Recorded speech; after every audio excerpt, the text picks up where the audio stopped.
रूस और यूक्रेन के बीच जंग है, हमास और इजराइल के बीच तनाव है और अब ईरान ने इजराइल पर अटैक कर दिया। अटैक क्यों किया आप जानना चाहेंगे ना। इस अटैक के बाद पूरी दुनिया में क्या होने वाला है, ये बहुत बड़ा सवाल है। और उससे कहीं ज़्यादा बड़ा सवाल एक और है कि एक ज़माने में लगभग दोस्त हुआ करते थे ईरान और इजराइल। इजराइल को मान्यता देने वाला दुनिया में पहला मुल्क ईरान। ईरान और तुर्की ने 1948 में इजराइल को मान्यता दी। फिर ऐसा क्या हो गया कि दोनों के बीच इतनी बड़ी दुश्मनी हो गई कि अब युद्ध में तब्दील हो गई है। अभी तक दोनों के बीच पिछले लगभग 7 दशक में प्रॉक्सी वॉर चलता था, लेकिन पहली बार 300 ड्रोन और मिसाइल के जरिए ईरान ने इजराइल पर अटैक कर दिया है। ये दोस्ती और दुश्मनी की कहानी, अटैक की वजह, ये सब कुछ दानिश के जरिए हम जानेंगे। ईरानी हमले को लेकर के अंदर की जानकारी क्या है। 1 अप्रैल 2024 को ऐसा क्या हुआ कि ईरान और इजराइल के बीच आज जंग छिड़ गई है। इतिहास क्या कहता है, वर्तमान में क्या है और भविष्य में क्या देखते हो। दरअसल ये जो जंग होने और ज़बरदस्त जंग हो रही है, उसकी एक वजह ये है कि सीरिया के दमिश्क में ईरानी दूतावास पर जिस तरीके से उनके एक बड़े अधिकारी के साथ 13 लोगों को मारा गया था, उसके बाद से लगातार ईरान बौखलाया हुआ था। और आमतौर से ये माना जाता है कि रमज़ान के महीने में, मुहर्रम के महीने में 2-3 महीने ऐसे होते हैं इस्लामिक कैलेंडर के हिसाब से कि उसमें जंग नहीं की जाती है।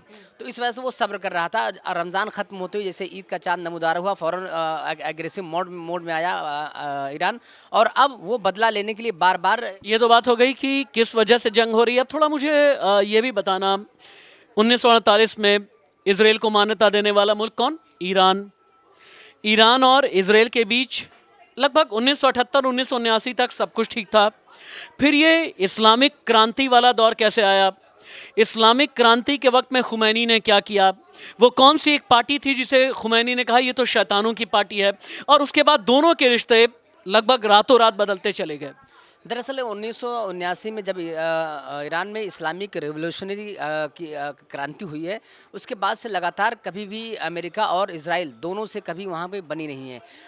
ईरान का कहना है कि ईरान हमेशा इजराइल को शैतान कहता है और अमेरिका को इब्लीस कहता है। मतलब ये शैतानों का बादशाह कहा जाता है, इब्लीस कहता है। तो ये कहते हैं कि दुनिया में जितनी भी लोग परेशान हैं, उसकी परेशानी के सबब सबसे ज़्यादा अमेरिका को ठहराता है, इजराइल को ठहराता है। और इजराइल से जो उसकी ईरान की दुश्मनी है वो अल अक्सा को लेकर लगातार जिस तरीके से इजराइल फ़लस्तीन के बीच जो संघर्ष जारी है, जो लड़ाई होती रहती है, उसको लेकर हमेशा फ़लस्तीन का साथ देता रहा है। अब मुझे ये बताना कि अभी मौजूदा दौर में ईरान के साथ टर्की तो है ही, तुर्की है, टर्की के अलावा और कौन कौन से मुल्क ईरान के साथ में हैं, और नेटो और बाकी कौन कौन से मुल्क अभी इजराइल को समर्थन दे रहे हैं? इसराइल को जो समर्थन दे रहे हैं फिलहाल, अमेरिका तो खुलकर साथ दे रहा है उसका, और ब्रिटेन भी खुलकर आ गया है। यूरोप की कुछ कंट्री हैं जो मध्यस्थता कराने की कोशिश कर रहे हैं कि ऐसा ना हो तो ज़्यादा बेहतर है। और जहाँ तक मुस्लिम कंट्री का सवाल है, उसमें ये सऊदी अरब का अभी पक्ष साफ तौर पर साफ नहीं हो पाया है कि वो उसका रुख क्या होगा। यूएई का रुख क्या होगा, ये भी अभी तक क्लियर नहीं है। ऐसे में संभवतः ये है कि क्योंकि ईरान और सऊदी दो अलग अलग धड़े हैं। ईरान चाहता है कि पश्चिम एशिया में उसका वर्चस्व रहे, और सऊदी चाहता है कि उसका वर्चस्व रहे मुस्लिम कंट्रियों में। उसकी वजह यह है कि ईरान शिया बाहुल कंट्री है, सऊदी अरब सुन्नी बाहुल कंट्री है।